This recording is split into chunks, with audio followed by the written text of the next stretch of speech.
Preparem-se para uma notícia que está agitando os bastidores da indústria automobilística no Brasil. Hoje traremos uma revelação alarmante. GM, Toyota e Volkswagen lançam uma ofensiva contra os incentivos concedidos a Stellantis no Nordeste. Uma emenda na reforma tributária promete prorrogar benefícios fiscais para a fabricante, gerando uma onda de críticas das gigantes automobilísticas.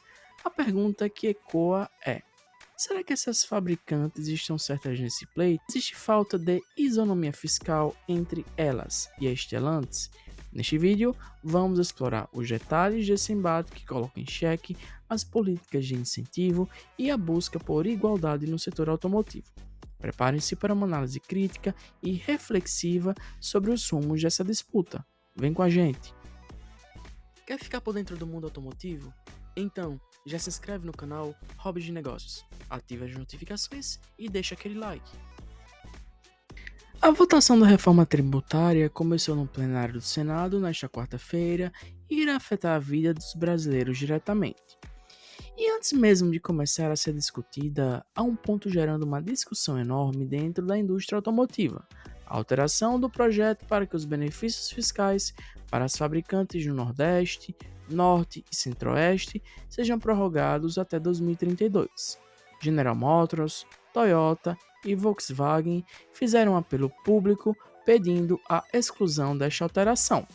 As três fabricantes enviaram uma carta aberta, publicada como anúncio em diversos jornais no Brasil, criticando a adição dos parágrafos 3º, 4º e 5º do artigo 19 da reforma tributária. O texto original trazia um incentivo para fabricantes que fizessem elétricos ou híbridos com etanol na região, de olho na chegada da BYD, mas também trazendo o final dos benefícios atuais marcado para 2025. A Comissão de Constituição e Justiça do Senado Federal votou o texto com uma emenda que adiciona o desconto tributário para veículos com motores flex, o que permitiria que a Stellantis continuasse a receber o benefício. O grupo não cita o Nordeste ou a Stellantis, apenas afirmando que os parágrafos 3º, 4º e 5º representam um retrocesso do ponto de vista tecnológico e ambiental, além de uma renúncia fiscal prejudicial ao desenvolvimento do país. Com a votação acontecendo, parece uma tentativa final de convencer os senadores a não permitirem a extensão dos benefícios para a fabricante rival. Os benefícios para o Norte, Nordeste e Centro-Oeste foram criados no final dos anos 90, para atrair novas empresas para a região, feitos sob medida para a fábrica da Ford em Camaçari, Bahia. Com o tempo, acabou ajudando outras fabricantes, como o Troller, que produzia carros em Horizonte, Ceará, e foi comprada pela Ford posteriormente. Grupo Caoa, com sua fábrica de carros da Hyundai e Caoa Chery em Anápolis, e HPE Automotores, produzindo veículos da Mitsubishi Suzuki em Catalão. O projeto inicial era até 2010, porém foi estendido até 2020 e depois mais 5 anos até 2025 como parte do programa Rota 2030. Hoje, o regime automotivo do Nordeste determina que a Stellantis pague somente 2% do ICMS contra os 12% normalmente cobrados e fique isento dos 11,6% do IPI. Isto faz com que a empresa economize, em média, R$ 66 mil por unidades produzidas em Goiânia vendida no Brasil, ou 21% do valor.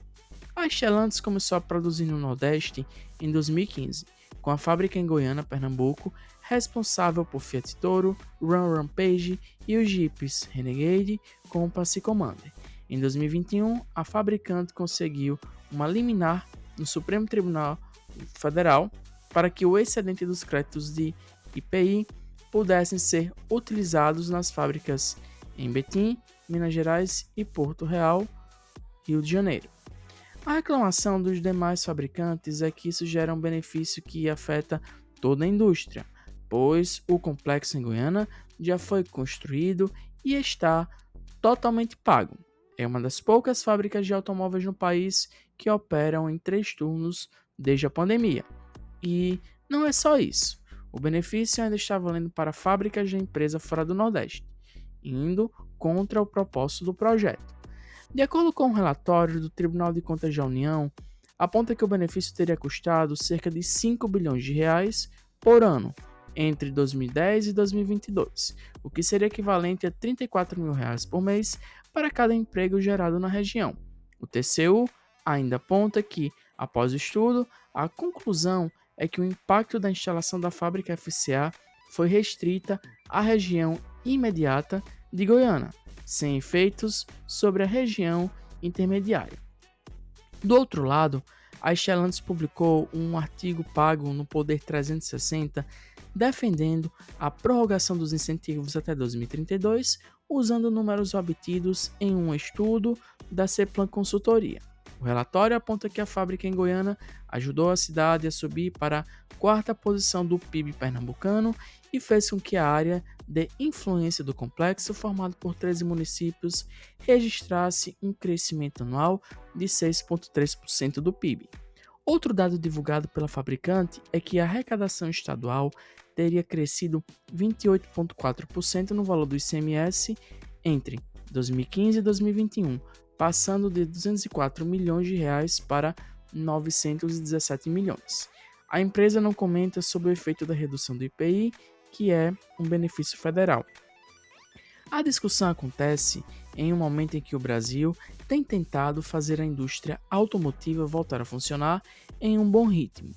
O preço dos carros subiu cerca de 85% nos últimos 5 anos, segundo a Jato Dynamics, a ponto de que os modelos mais baratos do país partem de 70 mil reais. Isto, aliado com juros altos e a dificuldade para obter um financiamento, fez os emplacamentos despencarem e, consequentemente, afetaram a produção. De acordo com a Anfávia, a Associação das Fabricantes Instaladas no Brasil, a produção de veículos em outubro caiu 4,4% em comparação com setembro e 3,1% antes o mesmo mês de 2022. No acumulado do ano, a queda na produção é de 0,6%. Pode não ser muito, mas é um balde d'água fria para as empresas, pois 2022 foi um ano afetado pela falta de semicondutores, um problema que já não é mais tão persistente e permitiram um volume de produção maior. O resultado de 2023 poderia ter sido pior. O governo federal tentou dar um alívio para a indústria com um programa de incentivos para a indústria, apelidado de carro popular, com uma isenção de impostos para uma cota de veículos de cada fabricante. Deu resultado e os emplacamentos voltaram a crescer mais de 8% em junho, em comparação a maio, com cerca de 150 mil unidades vendidas, segundo estimativa da própria Anfávia. E então, o que vocês acharam desse vídeo? Deixe aí nos comentários. Muito obrigado, e eu vou ficando por aqui. Até a próxima.